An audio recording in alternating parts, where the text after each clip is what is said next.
Well, we know that Fast Way to Health has been all you need to know about fasting, covering intermittent fasting, juice fasting, and water fasting, which is really important. However, I think there's a deeper layer to that. And I think over the years, what I've really developed and come up with is that there's three aspects of health, and that is loving life, loving real food, and then finally loving yourself. And those three things can be broken down into loving life. So waking up every single day, doing something that you're passionate about, having great relationships and great people around you.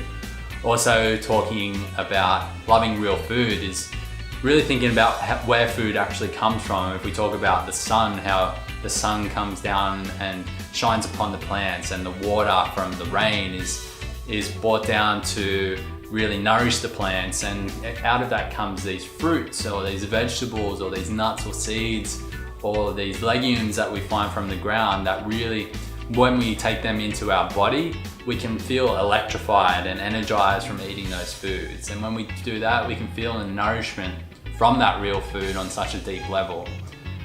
And then finally, the last bit is loving yourself, and that's probably the hardest part, which is really being able to accept yourself and to love yourself and to be okay with where you are, and also have a plan in life for where you want to be. And when you begin to love yourself, that's when truly the magical things can happen and healing can happen overnight. And that's really the core message of Fast Way to Health.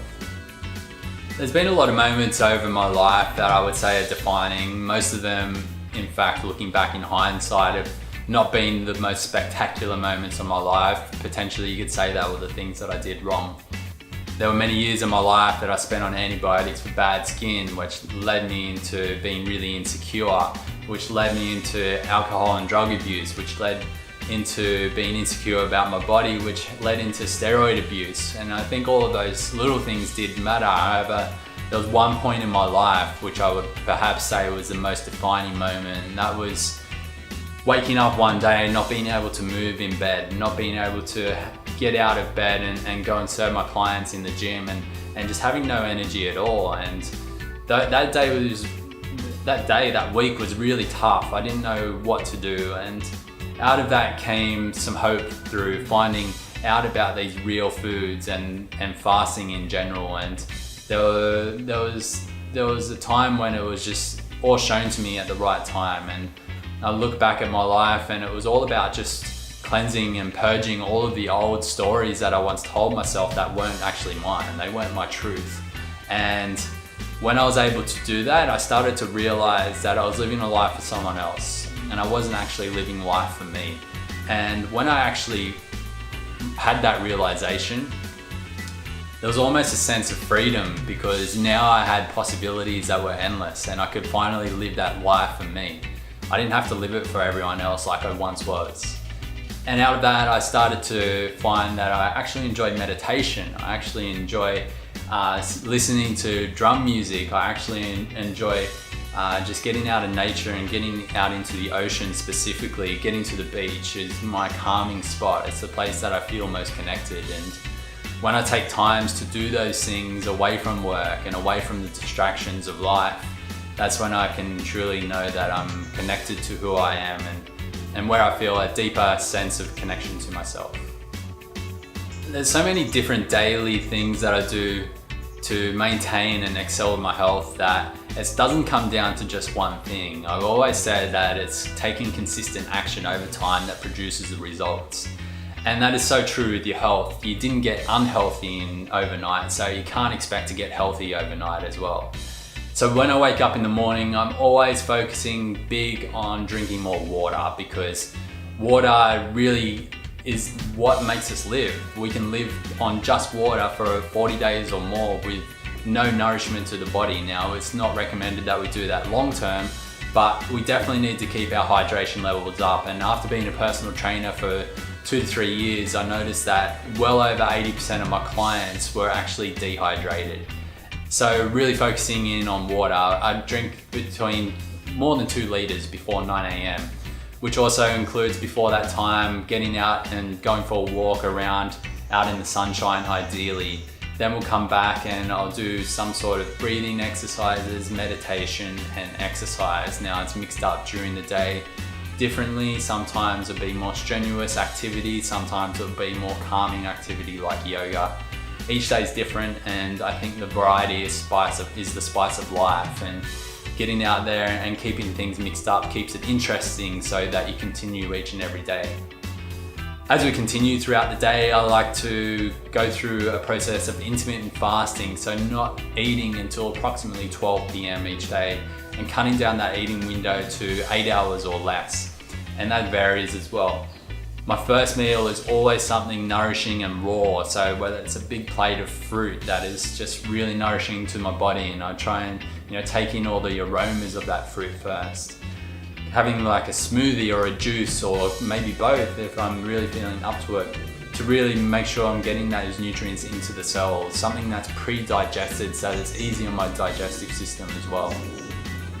And then as we go throughout the day is usually just having one other big meal at night, which can be anything plant-based, from a curry and rice to potatoes to a big salad to whatever we're feeling like on that night, and really getting and nourishing my body till I feel full. And I really like to eat till I feel full, because there's so much of these plant foods and that we can get in our vitamins and minerals and enzymes that build the body, to strengthen the body over time.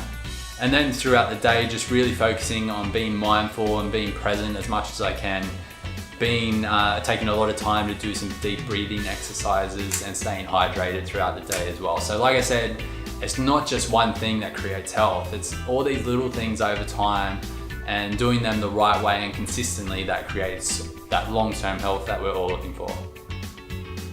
Over the years, I've had a lot of people who have inspired me through YouTube videos, online summits, live seminars, and the people that I've networked with. However, what really inspires me, and I've only just thought about this over the last 6 months, is the biggest thing that inspires me is my own health. When we were younger, back in primary school, I watched my pop. He suffered from cancer, and it eventually killed him through going through the traditional healing path, or the non-healing path, the medical path, that eventually killed him. And that was pretty tough for me and the family and the people around me, and it was an upsetting time, and I still think about it. I thought, as soon as I discovered that you can actually take health into your own hands and heal the body yourself, I made a promise to myself in that moment that I'd never allow the people around me to suffer from seeing me suffer. I'd never allow my body to get in such a state that I'd have to go down the medical route, and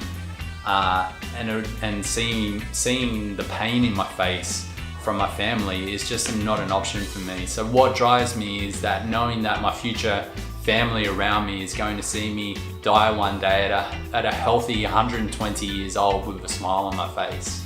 That's how I want to go. I want to be healthy to the end. I want to be healthy so that I can inspire my family around me to be healthy.